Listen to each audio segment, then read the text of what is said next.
Okay, good afternoon. My name is Dr. Nelson Garais. I'm your professor, and this is MED 140, Basic Clinical.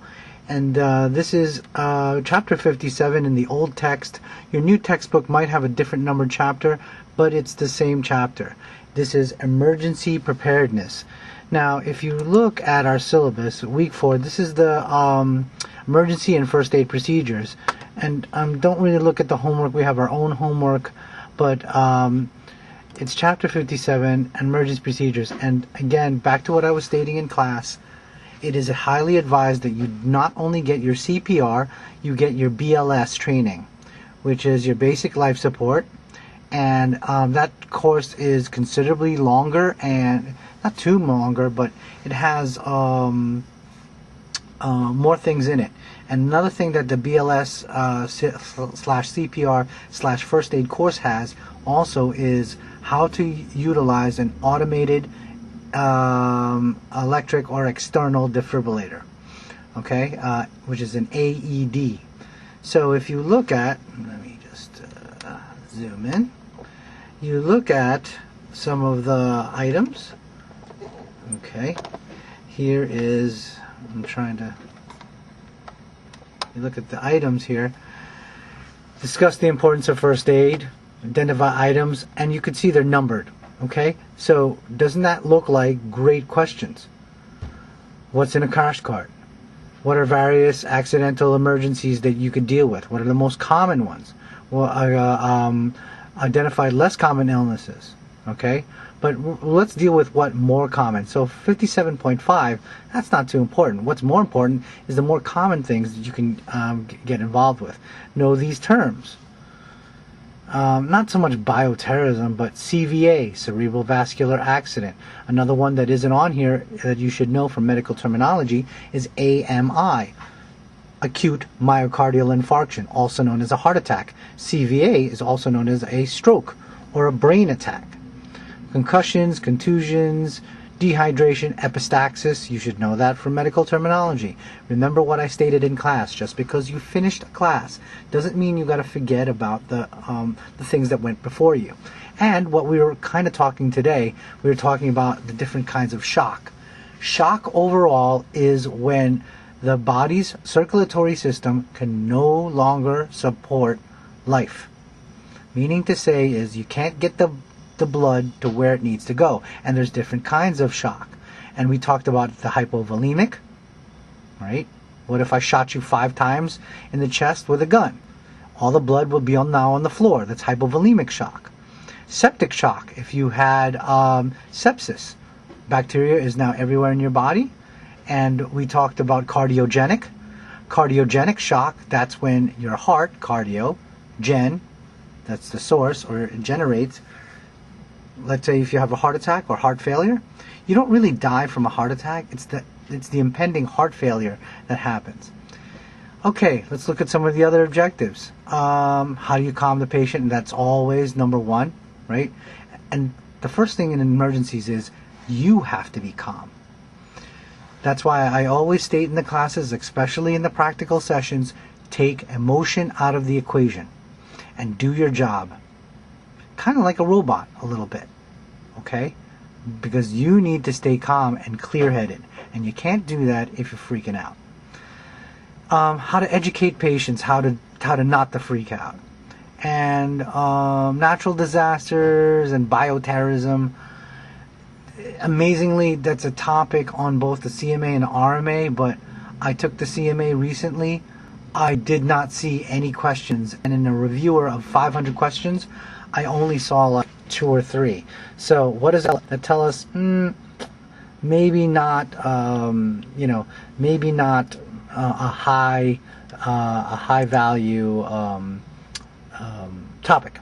Okay, so remember, when you're doing a topic on your own, you're reading on your own, or even if you're reading after a lecture, look at the learning outcomes and then prioritize and say to yourself, which ones are really important, which ones are must-know topics, and which ones are things that, if I don't have time, those are the ones. And bioterrorism and pandemic illness, that's for your epidemiology class. That's not for this class. Okay? And I won't ask anything about like CPR or anything like that, because again, you will have that training and you'll require that training. So it is my advice, do that training as soon as you can. Okay, so let's look. Okay, so emergencies are when, and we already studied vitals, is when anything in the vital signs can go wrong. And that's life. Anything goes wrong with your blood pressure, heart rate, respiratory rate, okay? And what is our function, right? Is to do what? Try to stabilize the patient. Remember, I don't like that word, save a life. That's not what we do. We manage medical cases. We manage emergencies. Reduction of pain, prevent any further injury, okay? And reduce the risk of permanent disability, because the quicker I can stabilize my patient, the quicker they can, the emergency room and the rest of the responding staff can handle things. Last but not least, increase the chance, it's related to permanent disability, but increase the chance of early recovery. So these are the goals of medical emergencies. And the real true goal of the medical emergency is to stabilize the vitals of my patient, so that then we can maybe admit the patient and getting the patient. Okay? So one of the things, the preparedness that you need to know is you need to know all the important numbers. You need to know the EMS. You need to know where's the nearest hospital, right? You also need to know one thing that we're going to be talking about is the the emergency numbers for poison control. That's also very important. Okay, there's a list of all you need, and again, you go through that first aid course, you're going to get to learn all of that. Okay. Here is, let's look at patient emergencies. Lower it a little bit. Now, we look at this, right? Here is process.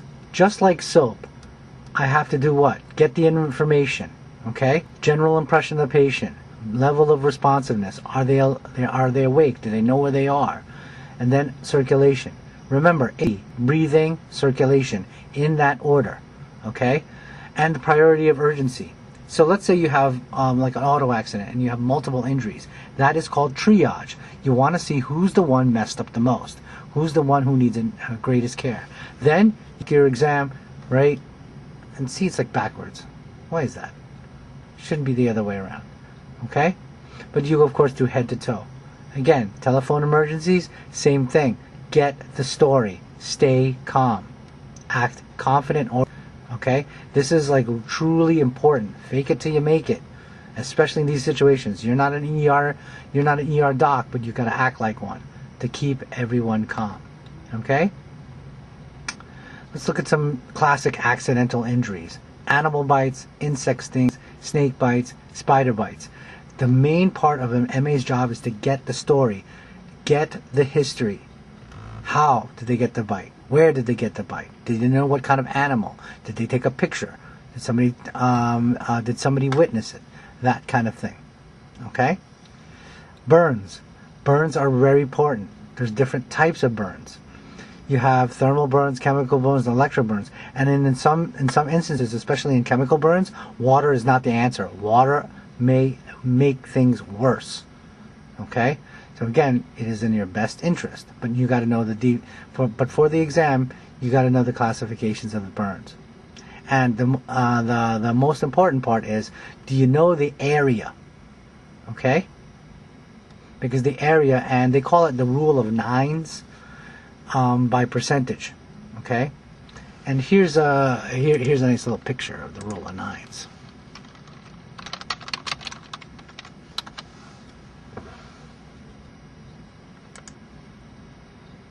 So if you look at the rule of nines right here, right, every section, and look at infant. And look at the infant, the head is like 18%. Because that's really important.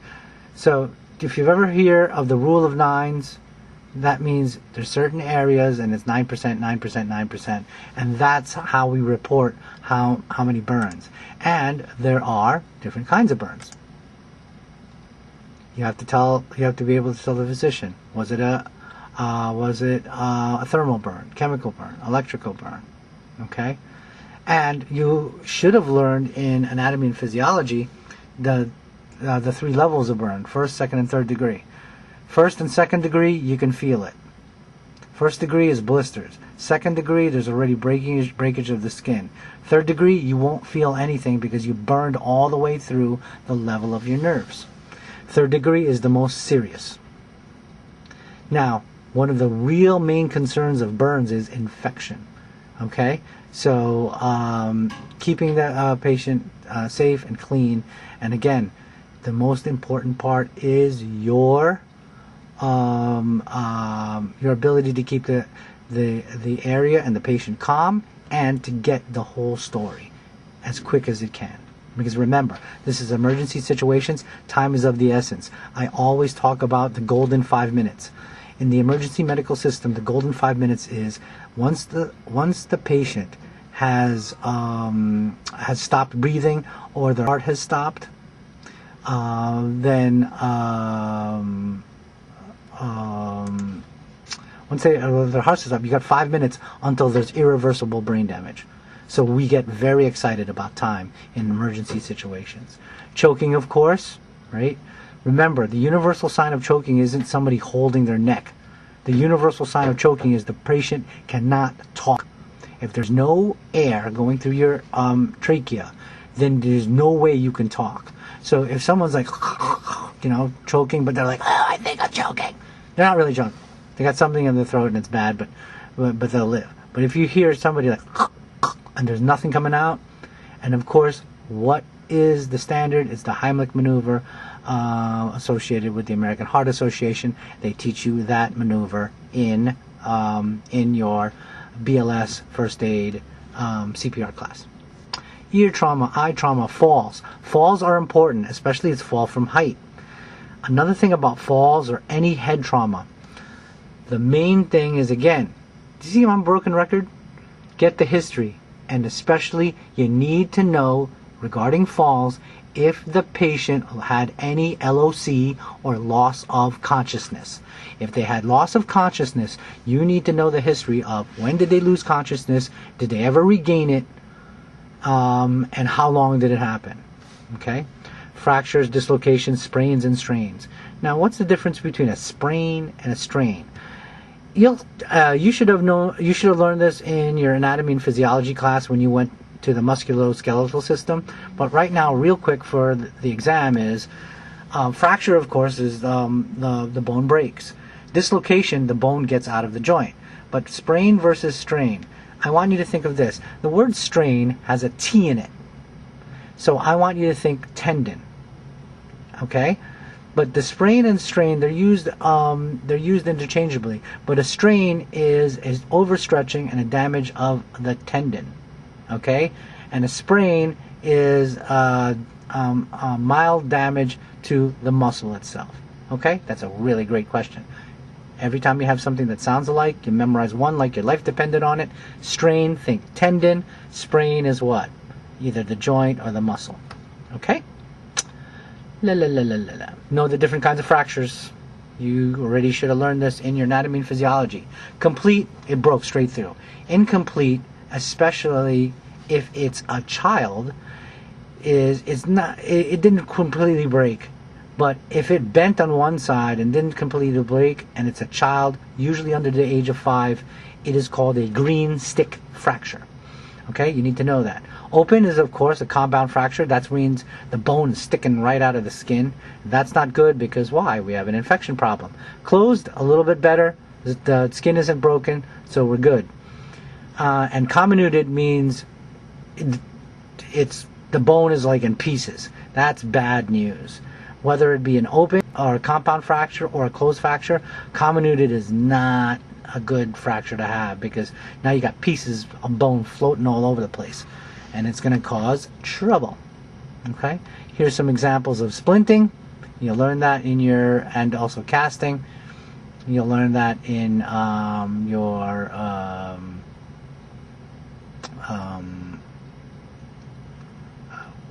great, it's late in the day now. I lost my command of the English language. So let's move on because I have no idea what I wanted to say next. Okay, let's talk about concussions. We already talked about head trauma. Most important, is their loss of consciousness and the history. How did they hit their head? Okay, because concussions could be critical. Like I always say about concussions or any head trauma, it could mean nothing or it could mean everything, because you can have bleeding inside your head and you'd never know. You could have a skull fracture and you'd never know until when. So some of these things I want you to go look out for, not only for the exam, but for if any time you ever, heaven forbid, you have a family member or a neighbor get into this. So headaches, not a good sign. Any drowsiness or sleepiness, not a good sign. Nausea that won't go away. Sometimes you get dizzy, you throw up, but if the patient keeps on throwing up, that's something. Changes in behavior, any irritability or confusion, okay? But initially, of course, you get your head, your head bashed in by something, you're going to be a little bit weird for a minute. But if it continues, that's something up. And remember, especially if there's loss of consciousness, dilation of pupils, okay? We're going to go over that when later in the term when we talk about when we do eye exams and ear exams. If they're not on drugs and their pupils are either uneven or like really big, if their pupils are uneven, that's called anisocoria. That's crazy bad. Get them to the hospital immediately. Okay? Trouble walking or speaking, and also all of this could also be a stroke. Okay? Any fluid, clear fluid, blood, any seizures, no matter how short they are. There are some seizures that are very, very short, okay? Or any weaknesses that they didn't have before, like in the arms or legs, or any tingling. That's not good. And that's called, what is that called? Not hemiparesis, but paresthesias. Thank you. Jeez, my brain is working a little bit. Paresthesias are pins and needles. Okay? If you get pins and needles for no reason, that's a neurologic. That's a neurologic problem. You should look at that. So concussions and also CVA, which is stroke, cerebrovascular accident, there's a lot of shared signs and symptoms. Another thing is like a mini stroke. Maybe you've heard of that. It's like a little mini stroke that happens before a big stroke. That mini stroke is called the TIA, transient ischemic attack. TIAs usually precede a big stroke, maybe anywhere from 3 to 5 years prior to the big stroke. So if you have anybody who has any of these concussion-like symptoms, like severe headaches, vomiting, or somebody who claims migraine and they have no history of it, you get a report. Let's talk about bleeding. Bleeding is real simple. Apply pressure. Now, another thing about bleeding is do not take away the initial bandage. Okay? Let's see this person right here. They're all cut up and they're bleeding really bad. This is a point where they're putting a tourniquet, but I'll wrap all this up. The original wrap, do not remove, because you're going to remove the platelets. You remove the platelets, then they start bleeding all over again. Now, do you notice this person is wearing their PPE, wearing their gloves right here? Okay? And that's another consideration in an emergency. Ingested poisons, again, get the history. Age, what do you think they ingested? The amount, why they did it, because sometimes it's they meant to do it. Okay? It could be a suicide attempt. All of this you need to write down really quick or get down really quick, because when you call the Regional Poison Control Center, which you should have that number right on hand in the office. Okay? Was the poison absorbed through their skin? Was it inhaled? We need to know that. Weather injuries. Well, we missed the weather this year. Hypothermia, frostbite, heat stroke. Heat stroke really common in the what? The very young and the very old. Sunburn. Sunburn is a first-degree burn, but it's not only really painful, but the big thing about sunburn and heat stroke, we're thinking of dehydration. And we're thinking of ahydrosis or anhydrosis. You learn that in medical terminology. That is the lack of sweat. Lack of sweating, not good. That means you've been roasting. And especially, and here's a classic heat stroke for the summer that's coming up. You go on a barbecue, you get to the beach, you got your wine cooler. What does alcohol do to the body? Alcohol dehydrates you, and then you have the hot sun, and then you're running around. So is it any wonder you could get heat stroke and exacerbate your sunburn? And then eventually, what's even worse than heat stroke is what? Dehydration. Okay? Know your different types of wounds. You should know your wounds from anatomy and physiology. If I just have a bruise right here, that's called a contusion. If I cut you with a box cutter, that's called an incision. And if I cut you with like a saw or something like blunt, where it's all jagged, that's a laceration. Of course, puncture wound. And what also falls under puncture wound is GSW, or gunshot wound. And remember, gunshot wounds can have has an entry wound and an exit wound, and the exit wound could be a laceration, because the thing about gunshot wounds is it is not the bullet that kills you or that causes the damage. It is the shock wave or the energy or the force of that bullet that messes you up. And then last but not least, abrasion. And if you see the abrasion, it's only the top layers of skin. Okay? So know these kind of wounds. And what else could we talk about? I'm looking. We already know dehydration we talked about. Diarrhea could lead to dehydration, especially in the very young or the very old, right? Especially babies. Fainting, it's called syncope. We already talked about fever. Hyperventilation, nosebleed, epistaxis. Okay? Less common disorders, let's talk about common. Right here. Anaphylaxis. Not good. Anaphylaxis or anaphylactic is life-threatening. It is when there is an extreme allergic reaction. And the one thing that we're really, really afraid about is that patient's airway will close. Because remember, part of inflammation is when everything gets all puffy and swelly. Well, swelling of your face may make you look crazy looking, like a balloon, but it's the swelling of your trachea, and then it'll close off your lungs. Another thing that it also closes off is your bronchioles, or the small airway passages in your lungs. And that's anaphylaxis. That's really dangerous. Okay? So if someone ate something wrong, right, you need to have your EpiPen or your epinephrine auto-injector. Okay? Bacterial meningitis. Meningitis is an extreme emergency. Please, if your patient has meningitis, the main thing is what? PPE. Okay? Patient has been diagnosed with bacterial meningitis, you better glove up, mask up, and don't hang out in that room if you don't need to. Diabetic emergencies. Okay? Hypoglycemia. Very, very common, because maybe the patient didn't eat, or maybe the patient took too much insulin. Okay? So know the symptoms, right? They're all here. And don't they look like stroke-like stuff? And the biggie is headache and confusion. Okay?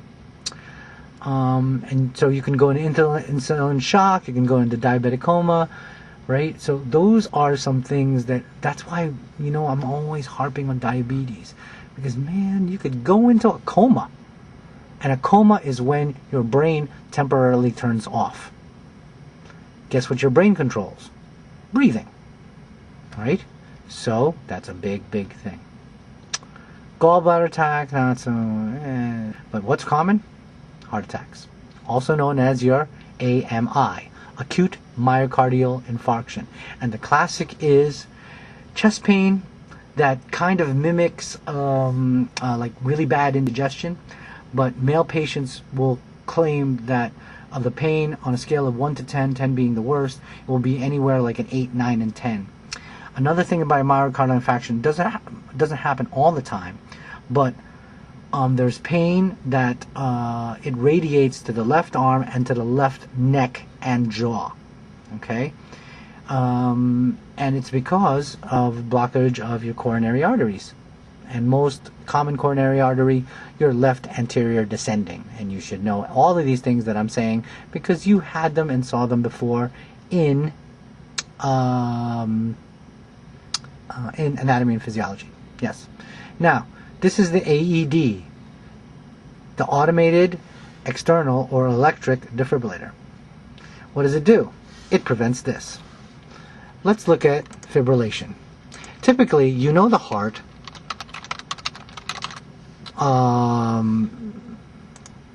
pumps in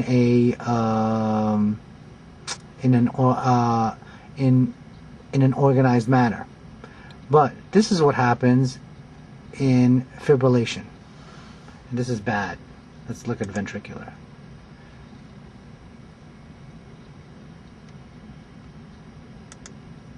Look at that.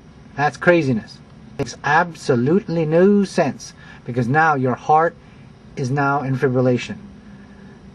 Okay? And look at that heart. Do you see? There's no coordination. It's commonly called a bag of worms. So what must we do? We zap it and look what happens now. Lub-dub. Lub-dub. Lub-dub. It's not coordinated. Now you can see here in this point, you see the blood flowing here. See? Neat, huh? And we have the patient already on a bypass machine. So let's look at that again. Oh, look. Nice and organized. Pretty neat, huh? So let's look at that again. Right? And you can even hear it zap zap. See the paddles? Let's do it. Look at it. Okay, patient's in trouble. And we did what? See the paddles? Boom! We zapped them. And look at that. Beautiful. Whoa! This is another thing. This is probably my heart. You see all the fat? That's Doritos, a couple of beers, maybe a chimichanga or two. But that is what we're trying to prevent. And look at that beautiful, beautiful PQRST trace. Hey? Okay, enough of that. Alright, and that's what this machine does. And it's automated. You put one sticker here. Let's see if we can have a close-up of this. See the instructions? Right? 8-year-old can do it. You put one patch here, and the other patch that has the heart thing, heart symbol right here. So this is, of course, the apex of the heart, and this is the base of the heart, right? Apical and basal. And you put it in, and you zap them. And actually, that's the locations when you do the paddles on an external defibrillator. That's where you put the paddles in real life. Hematemesis, that's throwing up blood. Wait, let me pan back a little bit. Respiratory arrest again. Obstetric emergencies, not too important until you get into obstetrics. Oh, stroke, really important. And look up the different types of shock, and we talked about this a little bit in class, but look at stroke. Stroke. Let's go in there. This is really important. This is fast. These are the signs and symptoms, right? F. Is there facial drooping? Is the patient can't smile? Can't raise both sides of his or her mouth? A. Is there any arm weakness or any weakness of any of his limbs? And they can't hold them up. S. Do they have speech difficulty? And then what's T? If you have FA and FAS, what's T? Go to 911. Go. Okay? Alright, let's not talk about psychosocial, patient under stress. And remember, we didn't talk about all this other things. So, right now, that's just a brief overview of what you need to know. Okay? So, look at the stuff that we talked about. Let me go back to the first page. And also, remember, look at some of your cases. Beep, beep, beep. Right, remember this kid? Look at your cases. You pan back. Couldn't I ask, SOAP questions? Muhammad Nassar, right? Brings his flu-like symptoms. Okay? High fever and chills. Which one's subjective? Which one's objective? That kind of thing. And notice we didn't talk about the stuff in our crash cart. So, is that going to be on exam? Of course not. Alrighty? So again, this is a picture of our brother here, Muhammad Nassar. But that's not me. Alright, have a great weekend, everybody. please study, study, study. Your midterm is only like 10% of your grade, and as I stated on Moodle, your quiz 4, which will count for this week, will be next week's practical. Okay? All right, this is Dr. Nelson Garias signing off.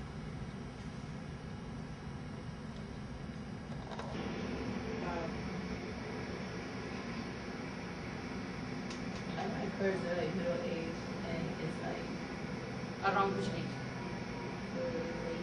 late 40s, 40. no, late 40s. Like, So 50. 50. Around 50, 51. Yeah. Okay. What will happen at this time? It's when the bones become like your like menstrual cycle. So normally